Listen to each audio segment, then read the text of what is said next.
Hello students, today we start exercise number 3.2. First question is first का second करवा रहा हूँ, फर्स्ट का फर्स्ट आपको ही करना है, उसके इक्वेशन मैं आपको बता दूंगा, ठीक है।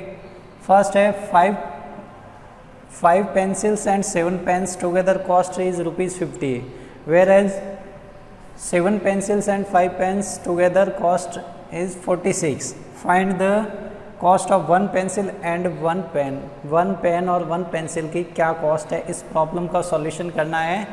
इसको algebraic solution, algebraic equation create करके आपको क्या करना है, उसका ग्राफिकल सॉल्यूशन करके जहाँ पे लाइन इंटरसेक्ट करे, बोथ लाइन जहाँ पे इंटरसेक्ट करेगी वो पॉइंट क्या होगा, वो पॉइंट यानी वही इसका सॉल्यूशन होगा। उसी सॉल्यूशन के अकॉर्डिंग हमें क्या मिल जाएगी, cost of pencil and cost of pen.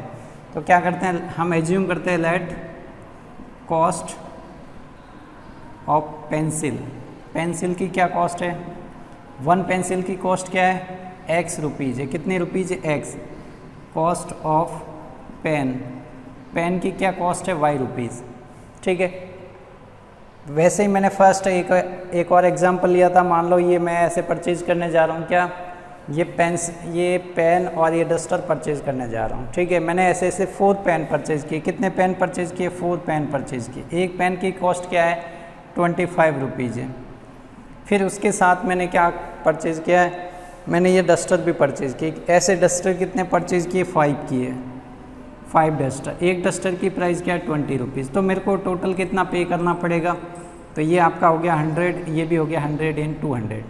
ऐसा ही क्वेश्चन है। अब आपके लिए ये दोनों चीज़ें अननोन है, ये दोनों चीज़ें क्या है, अननोन है। आपको इनकी वैल्यूज़ पता नहीं। अभी मैंने तो ये बताया कि ये कॉस्ट है। अगर मैं आपको एक प्रॉब्लम दूँ, मैं ये कहूँगा कि मैं ये दोनों चीज़ें परचेज़ की, मैंने इतनी की है, उनकी कॉस्ट मैं आपको नहीं बताऊँगा।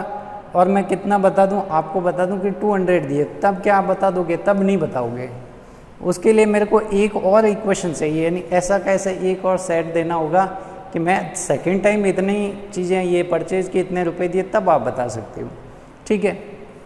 रीज़न क्या, आपके क्वेश्चन में जितने अननोन है, ये अननोन जिसको हम क्या कहते हैं, वेरिएबल कहते हैं, ठीक है। वेरिएबल यानी जो आपके अननोन है उतनी ही आपके पास कितनी होनी चाहिए, equation. Number of unknown are 2, इसमें 2 अननोन है, तो उसमें इक्वेशन की भी रिक्वायरमेंट आपके क्या होगी, 2। तो आपको इससे 2 इक्वेशन क्रिएट करने। तो ये एक कंडीशन नहीं देगा, एक कंडीशन के बाद सेकंड कंडीशन ये भी दे रहा कि सेकंड टाइम में इतने परचेज किए, उसका ये कॉस्ट बना, ठीक है। अगर मान लो यहाँ पे 3 आइटम होते, 3 आइटम परचेज करता, तो उसके लिए 3 कंडीशन की रिक्वायरमेंट होती, ठीक है। तो अब इसके अकॉर्डिंग आपको क्या करना, इसी एग्जाम्पल को देख के इसकी इक्वेशन क्रिएट करनी। कैसे करेंगे, तो x रुपीज़ में पेंसिल की कॉस्ट है, पेंसिल कितनी परचेज की, 5, एक की कॉस्ट x है। फिर 7 पेन परचेज किए, एक पेन की कॉस्ट क्या है, y। टोटल कितना पे किया, 50। क्या इक्वेशन बनी, 5x + 7y = 50। Same to same second condition पढ़े, 7x + 5y = कितना हो जाएगा, 46 होगा कि नहीं भाई। ये फर्स्ट इक्वेशन, ये आपकी सेकंड इक्वेशन होगी कि नहीं होगी। 5x + 7y, ये टोटल कॉस्ट आपने इतना पे किया। अब ये इंडिविजुअल इनकी प्राइस कितनी, 1 यानी सिंगल थिंग की क्या प्राइस है वो निकालने। वो कैसे निकालेंगे, इसका ग्राफिकल सॉल्यूशन करेंगे, ठीक है। ग्राफिकल सॉल्यूशन के लिए आपको पता है 3.1 में हमने अच्छे से ग्राफ बनाना सीखा था। अब ऐसे कैसे इसमें भी आपको क्या करना है, एक ग्राफ बनाना है, ठीक है। तब 5x और 7y, ठीक है। ये लो 5x + 7y = 50। पहले इसकी टेबल बनाते हैं। क्या करें, मिनिमम को इधर रखना है। अब 7y, दोनों में कोफिशिएंट किसका लेस है, x का कोफिशिएंट 5 है, y का कोफिशिएंट 7 है। लेस वाले को इधर रखें, जिससे वो डिवीज़न में जाएगा, तो आपके डिवीज़न भी इजी होंगे, ठीक है। कोई प्रॉब्लम नहीं। ये लो, ये डिवीज़न मल्टीप्लाई वाला कहाँ जाएगा, डिवीज़न में जाएगा। यहाँ तक कोई प्रॉब्लम है क्या, यहाँ देखें, यह मैंने 7y को सामने भेजा, ट्रांसफ़र किया, तो -7y हो गया। अब वैल्यूज़ पुट करें, किसकी पुट करें, वैल्यूज़ पुट करें, पुट y = अब y की वैल्यूज़ पुट करें। अब क्या वैल्यू पुट करें, तो y की वैल्यूज़ पुट करें। देखो यहाँ पे मैं y = 0 पुट कर देता हूँ। क्या पुट कर देता हूँ, 0। y 0 पुट किया, 7 × 0, तो x की वैल्यू क्या मिलेगी, 50 7 मल्टीप्लाई 0 डिवाइड बाई 5, ये कितना हो जाएगा 50 माइनस 0 अपॉन 5, यही तो होगा 50 अपॉन 5 कितना हो जाएगा 50 अपॉन 5 हो जाएगा 10। तो चलो यहाँ पे टेबल बना देते हैं इसकी, ये लो एक्स वाई की वैल्यू मैंने 0 पुट की, एक्स की वैल्यू मेरे को क्या मिली 10 मिली। अब देखें नेक्स्ट और वैल्यूज़ पुट करें। अब क्या पुट करें, यहाँ पे अच्छी वैल्यू पुट करें जिससे क्या है कि ये 5 से डिवाइड हो जाए। 5 से डिवाइड हो जाए तो यहाँ पे क्या पुट करें, 1 पुट करूँगा तो यहाँ 7 होगा, यहाँ 1 पुट करूँगा तो 7 होगा, तो यहाँ 43 डिवाइड बाई 5 होगा नहीं। 2 पुट करें फिर भी नहीं होगा, 3 करें, 3 पुट करूँगा तो यहाँ पे हो जाएगा 7 3 जा 21, 50 माइनस 21 कितना रिमेनिंग रहेगा, तो भी 5 से डिविजिबल नहीं होगा। 5 से डिविजिबल होने के लिए क्या चाहिए आपको, 5 से डिविजिबल होने के लिए यहाँ पे भी आपके न्यूमरेटर में 0 और 5 यूनिट डिजिट होनी चाहिए उसकी। तो मैं 5 पुट कर लेता हूँ, क्या पुट कर लेता हूँ, y इक्वल टू 5 पुट किया, x 50 y equal to 5 put किया, तो ये देखो 50 ये कितना हो गया 35, 15 अपॉन 5 कितना बचेगा 3, y इक्वल टू आपने 5 पुट किया, x की वैल्यू क्या मिली, x की वैल्यू 3 मिली। बस हो गया, आपने 2 लाइंस। अब इससे ज़्यादा अगर आपको वैल्यूज़ नहीं मिल रही तो रहने दें, ठीक है। अब 2 कोऑर्डिनेट से आपकी क्या है, लाइन का, स्ट्रेट लाइन का क्रिएशन पॉसिबल है, ठीक है। एक पॉइंट से कभी स्ट्रेट लाइन नहीं बनेगी क्योंकि वो तो पॉइंट ही है।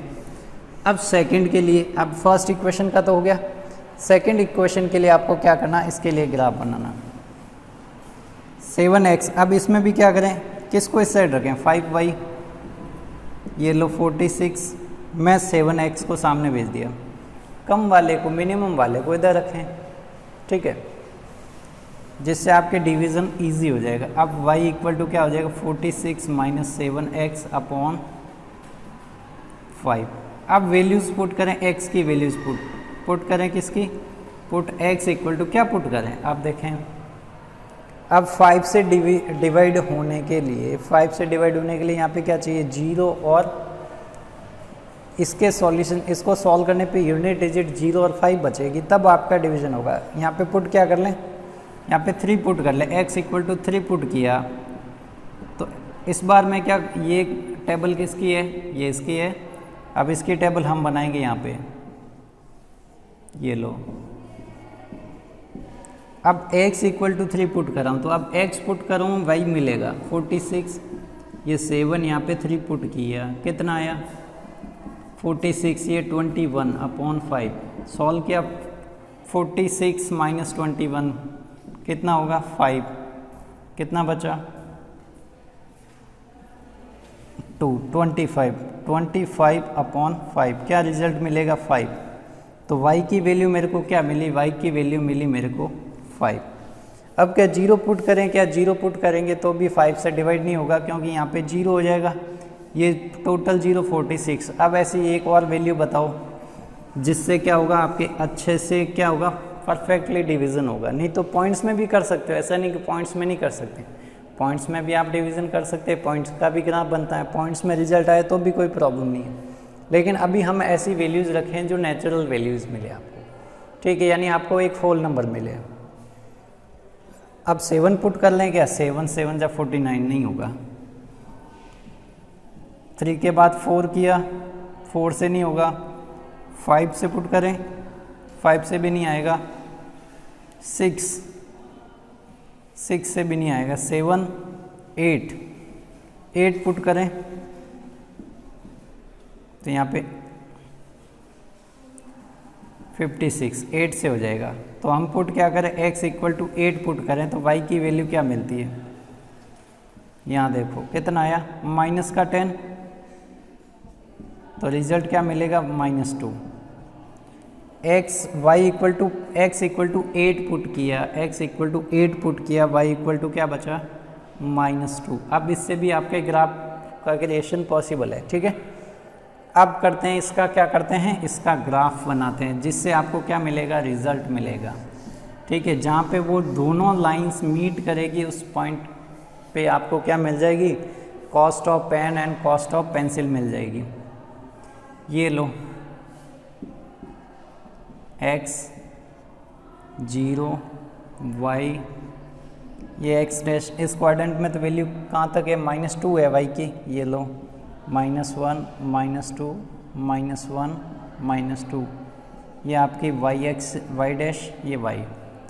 अब यहाँ पे आपको x के लिए मैक्सिमम 8 चाहिए, तो यहाँ पे 1 2 3 4 5 6 7 8 9, यहाँ पे 1 2 3 4 7 8। ठीक है, स्केल हम क्या ले रहे हैं, स्केल मैं यहाँ पे लिख देता हूँ। स्केल हम वैसे ही ले रहे हैं x एक्सिस के लिए और y एक्सिस के लिए same 1 centimetre equal to 1 unit ही ले रहे हैं। ठीक है, दोनों के लिए क्या है, सेम ही है। ठीक है, अब देखें, अब बनाए ग्राफ।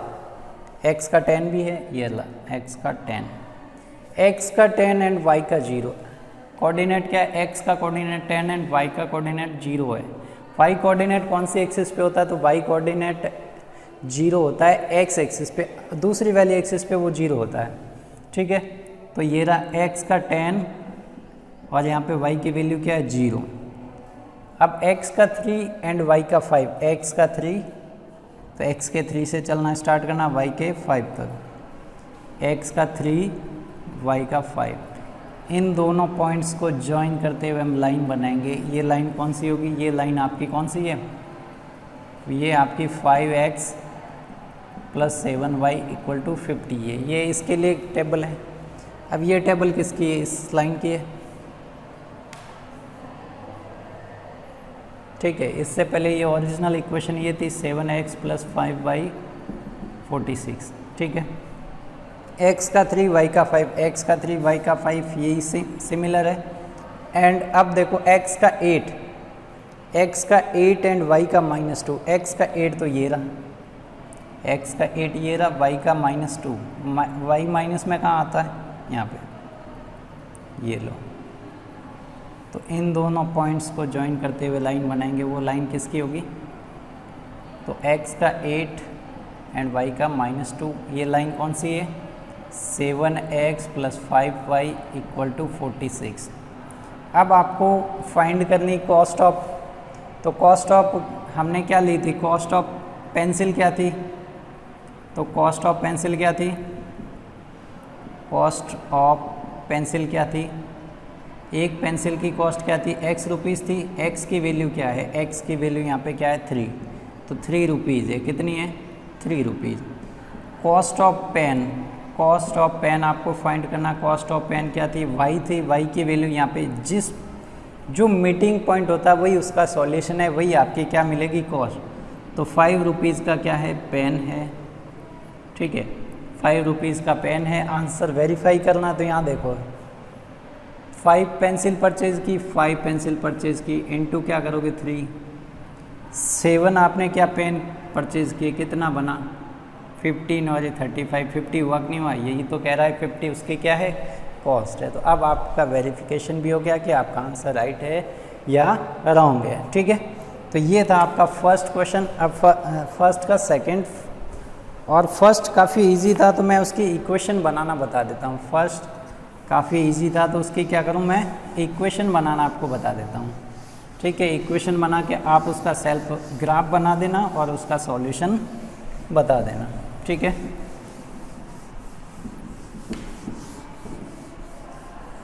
तो यहाँ देखिए first 10 student of class 10th took part in a mathematics quiz. If number of girls is 4 more than the number of boys, find the number of boys and girls who took part in the quiz. ये question number first का first है।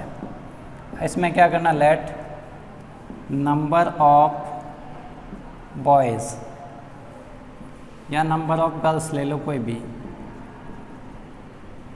कितनी है girls x और number of boys कितने हैं y। Class में girls कितनी है, x गर्ल्स है और बॉयज़ कितने हैं y। अब पार्ट पार्ट लेने वाले, ये कितने हैं पार्ट लेने वाले हैं, ठीक है। अब दोनों 10th क्लास में से कितने स्टूडेंट ने पार्टिसिपेट किया, बॉयज़ और गर्ल्स को मिला के 10 स्टूडेंट ने पार्टिसिपेट किया, तो हम ऐसे इक्वेशन बना सकते हैं 10 स्टूडेंट्स टुक पार्ट इन, क्या था आपके क्विज थी, ठीक है। तो 10 स्टूडेंट, तो यानी x plus Y equal to दोनों का सम कितना होगा 10, तो ये आपकी फर्स्ट इक्वेशन बनी कि नहीं बनी।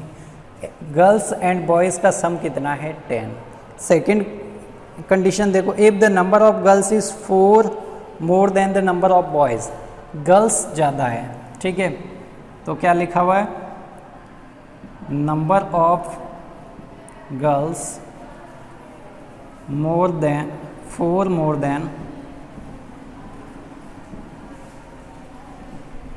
4 more than number of boys, boys से वो कितनी है 4 ज़्यादा है, 4 यानी 4 मैक्स है, तो ज़्यादा कौन है गर्ल्स, कितनी है बॉयज़, बॉयज़ की जो नंबर है उसमें 4 ऐड करेंगे तो नंबर किसका मिलेगा आपको गर्ल्स का, तो ये आपकी इक्वेशन नंबर होगी सेकंड। इसको या इसी को लिख देना सेकंड इक्वेशन, ठीक है, तो ये आपकी सेकंड इक्वेशन होगी, ये आपकी फर्स्ट इक्वेशन होगी। अब इसमें क्या करना है, इसको भी इधर ट्रांसफ़र करके इसकी वैल्यूज़, यानी इसमें आपको क्या करना है कोऑर्डिनेट्स फाइंड करने हैं। कोऑर्डिनेट फाइंड्स करके आप क्या कर सकते हो, आप फाइंड करोगे उसका ग्राफ बना के आप क्या करोगे, इंटरसेक्शन पॉइंट होगा, इंटरसेक्टिंग जो भी पॉइंट होगा वो उसका क्या होगा नंबर ऑफ गर्ल्स है और नंबर ऑफ बॉयज़ का एग्जैक्ट सॉल्यूशन बता देगा, ठीक है। तो ये था आपका फर्स्ट क्वेश्चन। अब नेक्स्ट है आपके सेकंड और थर्ड क्वेश्चन। उससे पहले मैं आपको एक ब्रीफ थ्योरी समझा देता हूँ जिससे आप उसका रिजल्ट निकालोगे। तो हम 2 इक्वेशन लेट कर लेते हैं, लेट 2 लीनियर इक्वेशंस आर, कौन सी है first, a1x plus b1y plus c1 equal to 0, second है a2x plus b2y plus c2 equal to 0। ये आपकी लीनियर इक्वेशन है। लीनियर इक्वेशन कैसे, जैसे हमारी ये लीनियर इक्वेशन थी कि नहीं थी, ये आपकी लीनियर इक्वेशन है, ये भी लीनियर इक्वेशन है 5x, ये भी तो लीनियर इक्वेशन ही है। इसमें क्या कर लिया, कांस्टेंट टर्म को इस साइड इक्वल टू 0 के इस साइड लेके आ गया और इक्वल टू 0 लिखा, उसमें इक्वल टू 0 नहीं है। 10 को इस साइड लेके आऊँगा तो ये माइनस का 10 हो जाएगा, ये ऐसे लिख दो, ठीक है। तो ये ऐसी इक्वेशन है, ठीक है। अब ये आइडियल इक्वेशन है, जैसे फॉर एग्जांपल हमने क्वाड्रेटिक इक्वेशन में आइडियल इक्वेशन ये लिया था ax² plus bx plus c। अब इसमें 1 1 क्यों लिया, 1 1 2 2 क्यों लिया, यहाँ पे इक्वेशन 2 थी तो फर्स्ट x का जो कोफिशिएंट है उसको a1 लिया, सेकंड वाले x का कोफिशिएंट है उसको क्या ले लिया a2 ले लिया, अपने मन से ले लिया, ठीक है। ये आपको सिंबॉलिक फॉर्म में कि आपको फाइंड करना है तो आपको समझ में आ जाएगा, इसलिए हमने लेट टू एज्यूम की इक्वेशन लीनियर, ठीक है, जो आइडियल इक्वेशन कहते हैं। y का कोफिशिएंट कौन है b1, इसमें भी y का कोफिशिएंट कौन है b2 ले दिया, सेकंड इक्वेशन के लिए 2 2 यूज़ करेंगे। अब देखें, ये मान लो यही इक्वेशन है, ये 2 इक्वेशन है। अब देखें इसमें आपको यहाँ पे फाइंड करें a1 अपॉन a2 की वैल्यू, क्या फाइंड करें a1 अपॉन a2 की वैल्यू, तो इसमें फाइंड करो a1 अपॉन a2।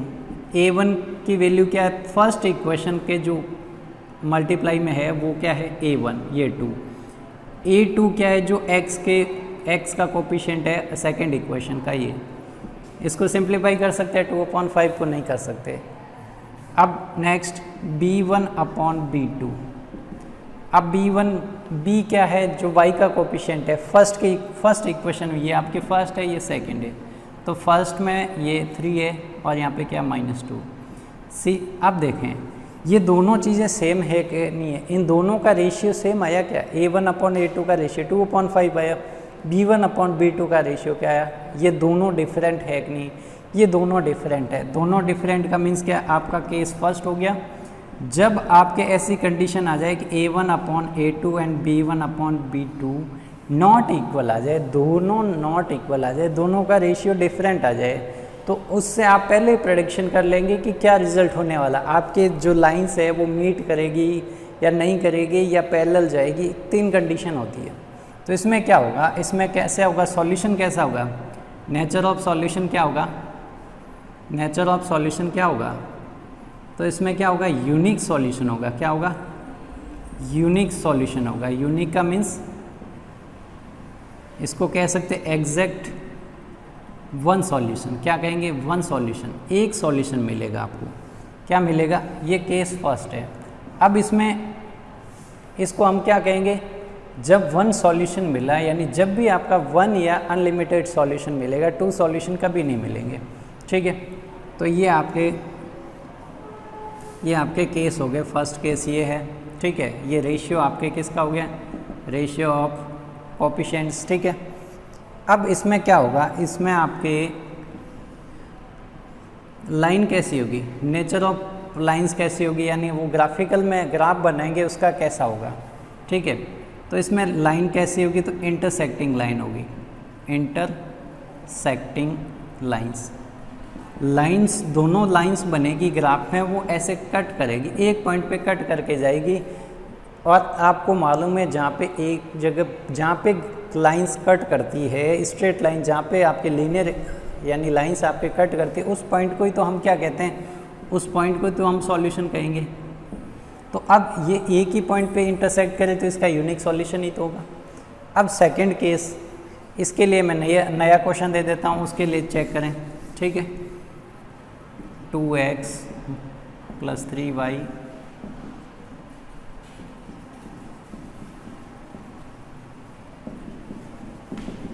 ये लो। इसके लिए आप a1 a2 b1 b2 c1 c2 find करो। a1 a2 फाइंड करें, a1/a2 2/6 सिंप्लीफाई किया, 2 1 जा 2 2 3 जा 6 यानी 1/3 आया। b1 b2 फाइंड करें, यहाँ पे 3/9 सिंप्लीफाई किया, कितना आया, 1/3 आया। अब ये दोनों इक्वल आए, दोनों इक्वल आए तो अब थर्ड वाला भी चेक करना है। दोनों इक्वल नहीं आए तो आपको थर्ड वाला चेक नहीं करना है, दोनों इक्वल आए तो अब थर्ड वाला चेक करें। c1/c2 भी चेक करें, क्या वो सेम है या डिफरेंट है। तो ये ज़्यादा सिंप्लीफाई होगा नहीं, 7/8। ये दोनों तो सेम है, ये दोनों तो इक्वल है, बट ये क्या, c1/c2 is not equal to इस बोथ। तो a1/a2 b1/b2 ये दोनों इक्वल है, बट c1/c2 क्या है, इन दोनों के इक्वल नहीं। तो इस कंडीशन में आप पहले ही बता दोगे लाइनें इंटरसेक्ट तो नहीं करेगी। अब ऐसी कंडीशन है तो आप पहले ही इसको देख के ये सॉल्यूशन करके बिना ग्राफ बनाए भी आप बता सकते हैं कि लाइनें कैसे जाएगी। तो दोनों लाइनें ऐसे नहीं जाके क्या है, दोनों लाइनें पैरेलल जाएगी। कैसे जाएगी, पैरेलल। ठीक है, पैरेलल लाइंस क्या मीट करती है, पैरेलल लाइंस कभी मीट नहीं करती। तो ये कंडीशन कौन सी है, पैरेलल वाली। ठीक है, तो पैरेलल लाइंस कभी मीट नहीं करेगी, तो नेचर ऑफ सॉल्यूशन क्या होगा, तो नो सॉल्यूशन। क्या कहेंगे, नो सॉल्यूशन, उसका कोई सॉल्यूशन नहीं होगा। ठीक है, और क्या कह सकते हैं इसमें, इनकंसिस्टेंट सॉल्यूशन, इनकंसिस्टेंट सॉल्यूशन। ये सॉल्यूशन की नेचर है इनकंसिस्टेंट। इसमें क्या होगा, कंसिस्टेंट होगा, कंसिस्टेंट। इसमें सॉल्यूशन कैसा होगा, कंसिस्टेंट होगा। ठीक है, जब भी सॉल्यूशन मिलेगा वो कंसिस्टेंट होगा, जब नहीं मिले तो वो कैसा होगा, इनकंसिस्टेंट सॉल्यूशन। अब इसमें लाइंस कैसी होगी, तो पैरेलल लाइंस होगी। लाइन कैसी होगी, पैरेलल लाइंस होगी। ये आपके ग्राफिकल में ग्राफ बनाने पे आपको मिलेगा रिजल्ट। ठीक है, तो अब एक और क्वेश्चन ले लेते हैं। ठीक है, अब इसमें 3 केसेज है, वही देखते हैं। ठीक है, 3x + 2y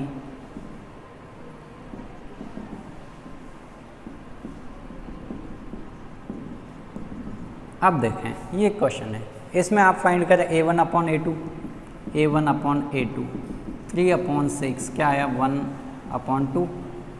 b1/b2 चेक करें, 2/4 सिंप्लीफाई किया, रिजल्ट मिला 1/2। c1/c2, अब जब दोनों इक्वल मिले तो अब थर्ड वाला केस चेक करना है, -4 -8, माइनस से माइनस कैंसिल, 4 1 जा 4 4 2 जा 8।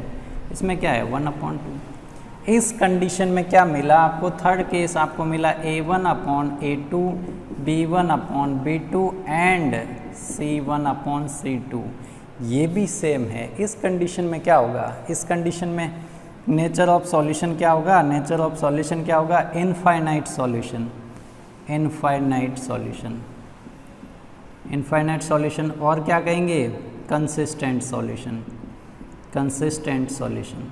ठीक है, इसमें लाइंस कैसी होगी, इसमें लाइंस ऐसे पैरेलल नहीं होके क्या होगी, इनफाइनाइट सॉल्यूशन है, इसका मीन्स वो इनफाइनाइट टाइम मीट कर रही है।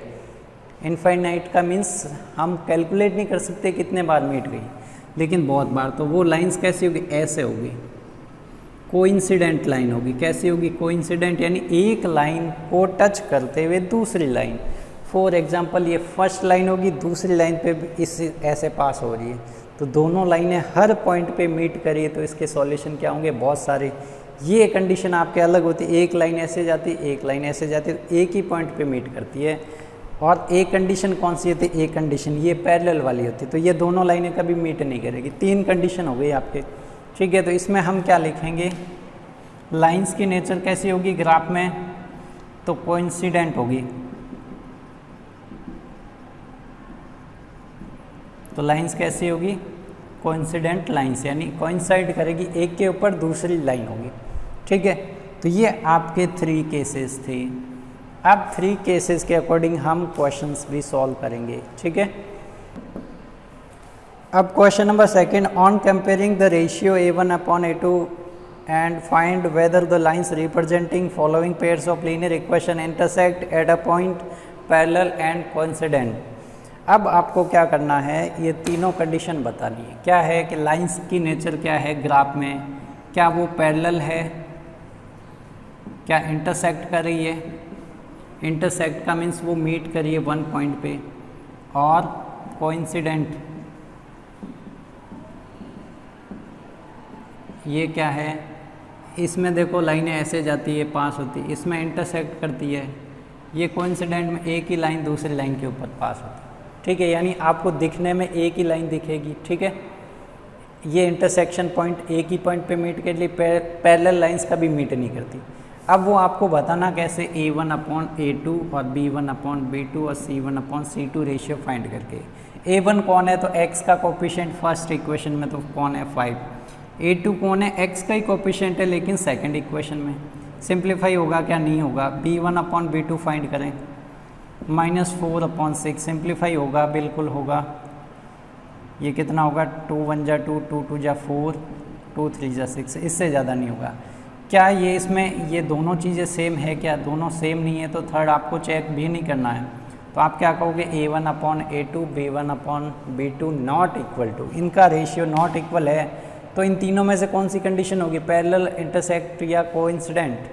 तो आप क्या कहेंगे, बोथ लाइंस आर इंटरसेक्टिंग।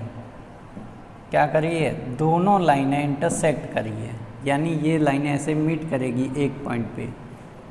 अब सेकंड का सेकंड देखें, इसमें भी आपको क्या बताना, यही ये A1 अपॉन A2 फाइंड करें, 9 अपॉन 18 सिंप्लीफाई करें, 9 1 जा 9, 9 2 जा 18। B1 अपॉन B2 फाइंड करें, 3 अपॉन 6, ये आया। तो अब दोनों इक्वल आए तो थर्ड वाला चेक करें, 12 अपॉन 24, ये भी 12 1 जा, तीनों सेम आए, यानी A1 upon A2 B1 upon B2 and C1 upon C2 all are equal, तीनों रेशियो इक्वल है। तो आप क्या कहेंगे, कैसी कंडीशन है ये, तीनों ही सेम है, इसका मीन्स दोनों लाइन सेम ही है। सेम लाइन्स है, इसका मीन्स क्या है, वो इंटरसेक्ट नहीं करके वो क्या करेगी, कोइंसिडेंट, यानी वो कोइंसाइड करेगी एक लाइन के ऊपर। तो ये कौन सी कंडीशन है, तो ये वाली कंडीशन है। तो ये कैसी लाइन्स है, कोइंसिडेंट्स लाइन्स है। तो अब थर्ड क्वेश्चन बचा है, थर्ड आप सेल्फ सॉल्व कर लेना। ठीक है, स्टडी मटेरियल में जाके आप उसके PDF फाइंड कर सकते हैं। ठीक है, थर्ड आपको इसका करना, सेकंड का थर्ड। अब देखते हैं थर्ड का थर्ड, इस क्वेश्चन में क्या है, थर्ड का फर्स्ट। ठीक है, थर्ड क्वेश्चन है आपका, क्वेश्चन नंबर थर्ड है, ना कि सेकंड का थर्ड है। इसमें क्या पूछा हुआ देखें, तो इसमें पूछा हुआ है ऑन कंपेयरिंग, इसमें भी रेशियो को कंपेयर करना, find out whether the following pairs of linear equations are consistent and inconsistent. क्या पूछा है, वो कंसिस्टेंट है या नहीं है, कंसिस्टेंट है या नहीं है, या फिर क्या है वो इनकंसिस्टेंट है, ये कंडीशन पूछिए। कंसिस्टेंट कब होता है, अब मेरे को बताओ कंसिस्टेंट कब होता है, कंसिस्टेंट सॉल्यूशन कब लिखा था, दो केस में लिखा था मैंने।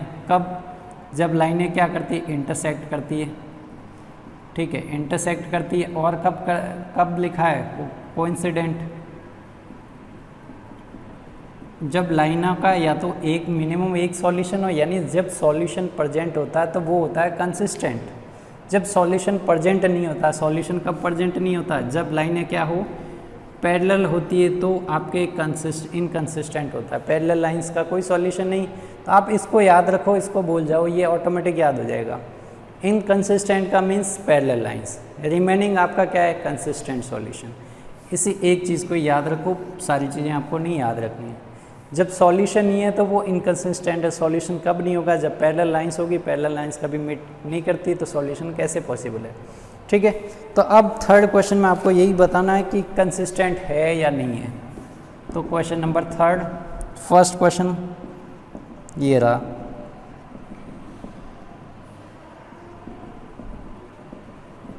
ये रहा। अब इसमें आपको चेक करके बताना है, तो A1/A2 फाइंड करें, 3/2, B1/B2 फाइंड करें, 2/-3, दोनों सेम है क्या, A1/A2 not equal to B1/B2। कौन सी कंडीशन हो गई, इंटरसेक्टिंग लाइन, ठीक है, इंटरसेक्टिंग है तो क्या कहेंगे, तो आप क्या कहेंगे, कंसिस्टेंट सॉल्यूशन, कंसिस्टेंट सॉल्यूशन होगा। तो इसका आंसर क्या हो गया, कंसिस्टेंट सॉल्यूशन हो गया, ठीक है। तो ऐसे ही रिमेनिंग क्वेश्चन करने हैं आपको। एक और क्वेश्चन करवा देता हूँ, थर्ड, ठीक है, ये रहा third question, 3/2x 5/3y equal to 7, 9x, ये रहा थर्ड क्वेश्चन, ठीक है। इसका थर्ड है, इसमें कंसिस्टेंट है या इनकंसिस्टेंट है, देखें। पहले A1/A2 फाइंड करें, A1 की वैल्यू 3/2, A2 की वैल्यू 9। इसको सॉल्व कैसे करते हैं, इसके डिवाइड में 1 लिखो, 3 फर्स्ट का लास्ट से मल्टीप्लाई, सेकंड का ये यानी मिडल टर्म का मिडल से मल्टीप्लाई, 3 1 जा 3, 3 3 जा 9, आंसर क्या है 1/6। B1/B2 5/3 -10/1, क्या सॉल्यूशन होगा, 5 के साथ 1 मल्टीप्लाई में जाएगा और -3 × 10, 5 1 जा 5, 5 2 जा 10, ये कितना आया, -1/6 आया। क्या ये दोनों इक्वल है, क्या ये 1/6 है, ये -1/6 है, तो A1/A2 not equal to B1/B2। अब थर्ड वाला चेक नहीं करना, जब फर्स्ट स्टार्टिंग दोनों नॉट इक्वल आ जाए तो थर्ड वाला चेक नहीं करना, ठीक है। तो इस कंडीशन में क्या, यही कंसिस्टेंट सॉल्यूशन।